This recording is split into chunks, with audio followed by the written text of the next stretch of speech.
कसैले मलाई सहयोग गर्नुहुन्थ्यो कि बचाउनुहुन्थ्यो कि मेरो लागि नभए पनि मेरो बच्चा लागि बुझेर म आएको छु।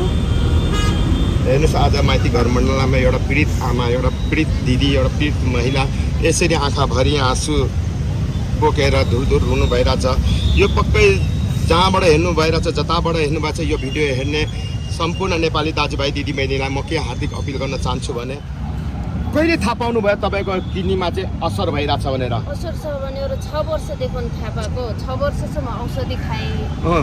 पहिला चाहिँ त डायलिसिस गरेको 2 वर्ष भयो। भन्नाले 6 वर्षदेखि तपाईँलाई यो किडनीको रोग समस्याले गर्चित बनाएको छ भनेपछि तपाईँलाई त 6 वर्षसम्म तपाईँले त धेरै उपचार गर्नु भइसक्यो होला। म धेरै उपचार गरेँ सर। यहाँबाट इन्डिया पनि गएँ।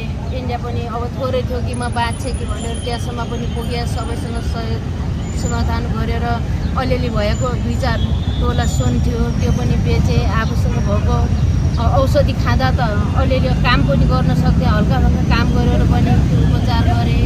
के काम गर्नुहुन्थ्यो दिदी पहिला? धेरै काम गर्थेँ। ज्यामी? हजुर, यस्तो मजबुरी काम गर्थेँ। मजबुरी ज्यामी काम गर्नुहुन्थ्यो। त्यस्तो ज्यामी काम गरेर पनि आफ्नो किडनीको इलाजहरू तपाईँले गरिराख्नु भएको थियो भन्नाले 6 वर्षदेखि इलाज गर्दाखेरि तपाईँको धेरै सम्पत्ति, घर गहनाहरू होइन, आफूले कमाएको पैसाहरू सबै यो इलाजको क्रममा सकिहाल्यो। अनि तपाईँलाई यो किडनीको रोग थाहा पाएपछि सरकारले, राज्यले तपाईँलाई केही अनुदान, सुविधा, उपचारमा अलिकति सहयोग गर्यो कि गरेन दिदी? मलाई केही अनुदान दिएको छैन सर। यो आफ्नो गाउँपालिकाले, नगरपालिकाले कसैले उपचार दिएको छैन। एउटा 5,000 आउँछ भनेर भन्नुहुन्छ, ऊ पैसा पनि मैले पाएको छैन। अब त्यही पैसा पनि आउँदैन मलाई। मैले कसरी उपचार गर्ने? तपाईँ त रुनु भयो दिदी। श्रीमान पनि भन्नुहोस् न, तपाईँलाई किन उपचारको लागि चाहिँ वडाबाट सहयोग गर्दैन? के तपाईँको परिवारमा कोही छैन, आफन्तहरू? कोही पनि छैन।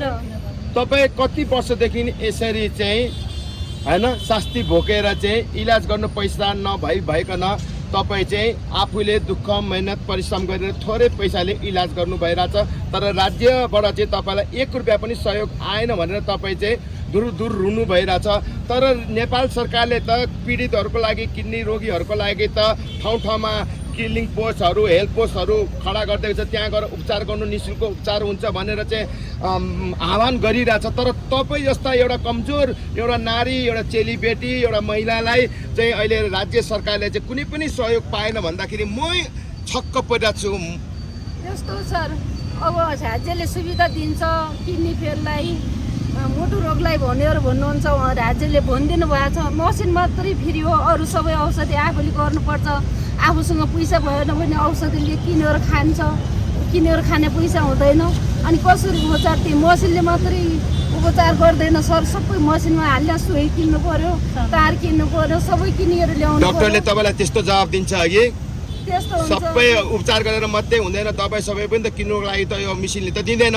त्यो दबाई किन्नुको लागि त पैसा चाहियो, पैसा तपाईँसँग छैन। अनि तपाईँलाई वडाहरूले चाहिँ एउटा सिफारिस गरेको भरमा त औषधि उपचारहरू पनि त त्यहाँनिर उपलब्ध गराउन सक्थ्यो नि त। उपचार केही पनि छैन, त्यो मसिन मात्रै छ सर, अरू केही पनि छैन। राज्यले हेरेको त्यति नै छ। अहिले तपाईँको उपचार कहाँ गर्नुभयो तपाईँले? मैले पहिला सुर्खेतमा गराएको, त्यसपछि कोलपुरमा, त्यसपछि इन्डियामा, त्यसपछि यहाँ पाटन हस्पिटलमा गराएको। अनि तपाईँको श्रीमान के काम गर्नुहुन्छ भन्नुहोस् त दिदी? मेरो श्रीमान हुनु छैन। कति वर्ष भयो तपाईँको श्रीमान नभएको? कि बिहा गर्नुभएको छैन कि एकल महिला हुनुहुन्छ? होइन, मेरो बाबु छ 15 वर्षको। हजुर। बाबुले अहिले यही मेरो सहायताले गर्दाखेरि एसीको फर्म भरेको, फर्म परिचय दिन पाएन, घरमा बसेर त्यत्तिकै दिनुभएको छ, बिग्रेको छ। एसएलसीको फर्म भरे। हजुर। हेर्नु त, तपाईँको बिमारीको कारणले गर्दाखेरि तपाईँको 15 वर्षको छोराले एसएलसी जाँच पनि दिनु पाएन। अनि त्यहाँको छिमेकी समाजले, त्यहाँको वडाले तपाईँलाई केही पनि सहयोग गरेन?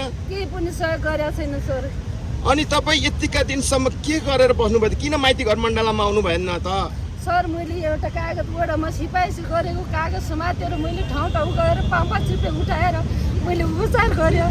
कति दुःख होला, मैले त्यस्तो गरेर मैले कति दिन काटेको छु सर। अब म कसरी काट्ने? म त अब अन्तिम अवस्थामा आएर माइती घरमा आएपछि कसैले मलाई सहयोग गर्नुहुन्थ्यो कि बचाउनुहुन्थ्यो कि मेरो लागि नभए पनि मेरो बच्चा लागि बुझेर म आएको छु। हेर्नुहोस् आज माइती घर मण्डलमा एउटा पीडित आमा, एउटा पीडित दिदी, एउटा पीडित महिला यसरी आँखाभरि आँसु बोकेर धुरधुर रुनु भइरहेछ। यो पक्कै जहाँबाट हेर्नु भइरहेछ, जताबाट हेर्नु भएको छ यो भिडियो हेर्ने सम्पूर्ण नेपाली दाजुभाइ दिदीबहिनीलाई म के हार्दिक अपिल गर्न चाहन्छु भने तपाईँहरूले धेरैलाई नि उपचारको लागि खर्च सहयोग आर्थिक जुटाउनु भयो होला। एउटा गरिब मजदुर आमा, दिदीबहिनी, चेलीबेटी आज किडनीको रोगले गर्दाखेरि आज आफूले कमाएको त सम्पत्ति गुमायो। आफ्नो छोराले सही एसएलसीको परीक्षा दिनु पाएन र उहाँ कति पीडित हुनुहुन्छ।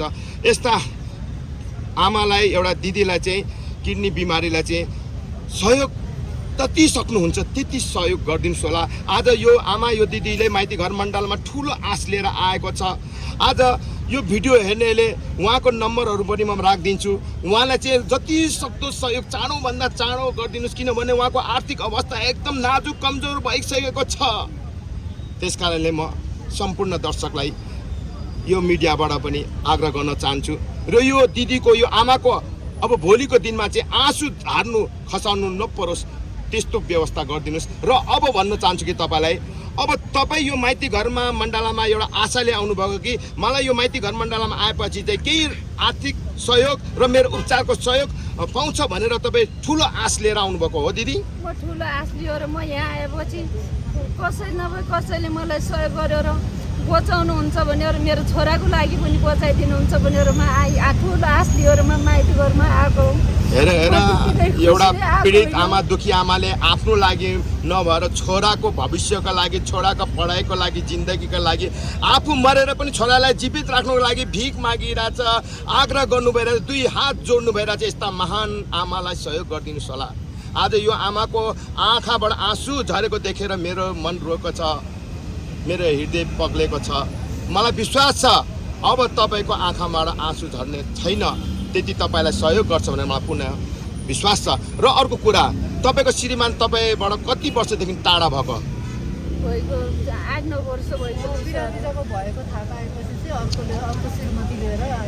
हेर एउटा महिलाको भाग्य हेर्नुहोस् त। एउटा महिला किडनीको बिमारीको रोगको थाहा पाएपछि त आफ्नो जीवन मरण 7 जन्मसम्म बाँच्ने मर्ने बाचा गर्ने बन्धनमा बाँधेको त्यस्ता श्रीमानले पनि आफ्नो श्रीमतीलाई छोडेर भाग्य असहायक बनायो भनेपछि यो दिदी, यो महिला, यो आमामा कति दुःखको पहाड टुट्यो होला। तपाईँले सोध्दा पनि हामीलाई एउटा भनौँ न कल्पना गर्दा पनि हाम्रो रौँ खडा हुन्छ भनेपछि यो आमाले, यो दिदीले कति कष्ट पीडा भोग्नु परेछ। त्यस कारणले आज हेर्नु त श्रीमानले पनि आफ्नो एउटा भनौँ न श्रीमानले आफ्नो श्रीमतीलाई छोडेर जाने कस्तो श्रीमान होला। यस्तो अवस्थामा त श्रीमतीलाई त आफ्नो स्वास्नीलाई त होइन, आफ्नो श्रीमतीलाई त साथ दिनु पर्थ्यो नि। यस्तो अवस्थामा अब गाह्रो साह्रो बिमारी पर्दा पो श्रीमान श्रीमती चाहिने हो नि। जब श्रीमती यस्तो अवस्थामा ढलिसकेपछि, रोगले ढालिसकेपछि श्रीमानले चाहिँ चटक्क छोडेर जाने कस्तो श्रीमान होला। बिमारी भइदिएको भाइ उहाँले कति दुःख गरेर स्याहार्नुहुन्थ्यो, माया गर्नुहुन्थ्यो होला, कति गर्नुहुन्थ्यो होला। तर उहाँ यसरी बिरामी भइदिँदाखेरि चाहिँ उहाँले छोडेर गएर आज यति एउटा दुःख लाग्दो। आज यो दिदीको साथमा त्यो उसको श्रीमान बिमारी भइदियो, किडनी बिमारी भइदिएको भए आज यो दिदीले कति सहयोग गर्नुहुन्थ्यो होला, कति उपचार गर्नुहुन्थ्यो होला। आज हेर्नुहोस् त यस्तो अन्तिम समयमा आएर चाहिँ श्रीमानले चटक्क छोडेर जानु, त्यस्तो चाहिँ अपराध काम चाहिँ गर्नु हुँदैन। तर उहाँको अब के भन्ने, अब यस्तो एक त आर्थिक अवस्था कमजोर, यस्तो घर परिवारमा माइतीले पनि अब हेला गरिरहेको होला। तपाईँलाई माइतबाट पनि केही सहयोग, आर्थिक सहयोग आएको छैन होला। अहिले घरमा तपाईँको छोरा बाहेक अरू को छ भन्नुहोस्? कोही छैन सर, त्यही छोरा मात्रै हो मलाई बिरामी स्याहार्यो भने, कोही पनि छैन। माइती त वर्षको छोराले के गर्नु बिचरा, ऊ त नाबालेकै छ। माइतीले त एक कल फोन पनि गर्दैन, यो तँलाई कस्तो छ भने सोध्दै। मलाई त साह्रै पीडा छ। माइती पनि आमा छैन, बाबा छ, बाबाले सोध्दै के गर्नु। तपाईँको आमा हुनुहुन्न, बाबा हुनुहुन्छ, तपाईँको दिदी बहिनी दाजुभाइ कतिजना परिवारमा थियो? कोही छैन, मेरो आमा बाटोमा मात्रै हो। मलाई त अहिले हेर्दैन कसैले, यस्तो किनेको भएको छ। हेर्नुहोस् त एउटा पीडित आमाको, पीडित रोगी आमाको हेर्नुहोस् त। बाबाले नागरिकता दिनु मात्रै सीमित हुनुभयो, त्यसपछि त्यो बाबाको माया कस्तो छ भने उहिले त चाहिएको छैन। अहिले म यस्तो अवस्थामा हुँदा पैसा दिन नसके पनि कस्तो छ भने सोध्या पनि म खुसी हुन्थ्यो। कोही नहुँदा भनेको पनि भगवान् हुन्छ होइन, धैर्य गर्नुपर्छ। दुईचोटि आशिका तामाङलाई भेट्छु भनेर म यहाँ संसद उसमा आएँ, भेटाइन गेस्टमा गएर फर्केँ। त्यहाँबाट सुदूर गुरुङ हुनुहुन्छ भने हस्टमा पनि भेट्छु म बस्छु भनेर हस्टमा पनि गएँ। उहाँहरूले पनि सुनिदिनु भएन मेरो कुरा। म कति पीडा भएको छु। उहाँसम्म पनि म पुग्छु भने म पुग्न सकिनँ। पुगाइदिनु होला मलाई। उहाँ एउटा आमा आँखाभरि धुरधुर आँसु चुहाएर चाहिँ एउटा सहयोगको चाहिँ बिन्ती गर्नु भइरहेछ। उहाँलाई यहाँ पनि कोही सहयोगी दाताहरू हुनुहुन्छ भने यहाँबाट पनि तपाईँले जति सक्नुहुन्छ यो दिदीलाई उपचारको लागि केही सहयोग गरिदिनु हुन म निवेदन गर्न चाहन्छु। अनि तपाईँ 6 वर्षदेखि किडनी बिमारी हुनुहुँदो रहेछ। तपाईँलाई वडाबाट पनि एउटा सिफारिस पनि केही पनि गर्दै गरेन छ। सिफारिस मात्रै गरेको छ। त्यो सिफारिसले दिँदैन। त्यो कागज लग्ने हो भने यस्तो कागज ल्याइकन उहाँ वडामा बुझाउने हो किन ल्याउनुहुन्छ भन्छन्। उसले यहीँ छ नि त्यो कागज। देखाउनु त दिदी। यत्रो ठुलो समस्यालाई अब त्यो सिफारिसले मात्रै केही। तपाईँले उहाँ दिदीलाई कहिलेदेखि चिन्जान भइरहेछ तपाईँको? भर्खर मैले पनि त्यहाँ पानी परेर जाँदा त्यहाँ हाम्रो बस गएको यो होइन। यो कागज तपाईँ के कुरा हेर्नुहोस् गर्नु? अहिले वडा कागजले मलाई मात्रै यो कागज ल्याएर झुटो ल्याए भन्छ। कहिले कसैले यो डुप्लिकेट ल्याए भन्छ। मलाई थाहा छैन डुप्लिकेट हो कि अर्को हो कि। कहिले के भन्छ, कहिले यति वर्षदेखि बिरामी बचेको छैन भन्छ। कार्यालय थर्पु जाजरकोट कर्णाली प्रदेश नेपाल। यो कर्णाली प्रदेश नेपालको रहेछ। यो जाजरकोटको रहेछ है यो वडा कार्यालय चाहिँ। अनि यो तपाईँ अहिले काठमाडौँमा कुन ठाउँमा बस्नुहुन्छ? यहाँ टेकुमा। टेकुमा कहाँनिर बस्नुहुन्छ दिदी? टेकु हस्पिटलको गेटै छ। ए तपाईँको यहाँ कोठा सोटा केही छैन? कोठा छ त छ। सानो त्यो कोठा छ त्यहाँ। टेकुको हस्पिटलको अगाडि। हजुर। अनि तपाईँलाई भाडा तिर्नुपर्छ कि पर्दैन? तपाईँले पर्छ छ, किन नपर्यो। कति तिर्नुपर्छ? 6000 दिन्छ। अनि तपाईँलाई त्यो भाडा पनि कसैले पनि सहयोग गरेन तिर्नुमा? छुट गर्दैन? कसैले छुट गरेन। कसले गर्ने अब? आफ्नै मान्छे आफ्नै बाबुले त एकचोटि फोन गरेन भने अरूले त कसले गर्दिन।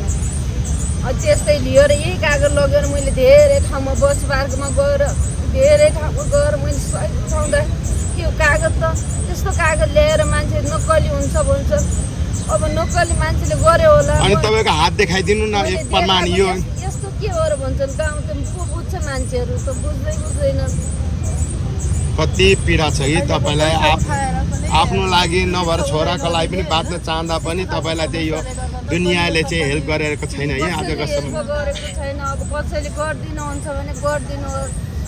मलाई बचाइदिनुहोस्। मेरो छोराको लागि पनि एकछिन भयो भने म 2-4 वर्ष भए पनि मेरो छोराको लागि म बस्न चाहन्छु। हजुर मलाई कति पीडा छ त्यो आफूलाई मात्रै थाहा छ। भोग्नेलाई फ्री हुन्छ भन्नु चाहिँ मान्छे, तर फ्री छ मसिन छ, तर अरू केही पनि छैन। सरकारले भनेको त्यही नै मसिन मात्रै फ्री हो।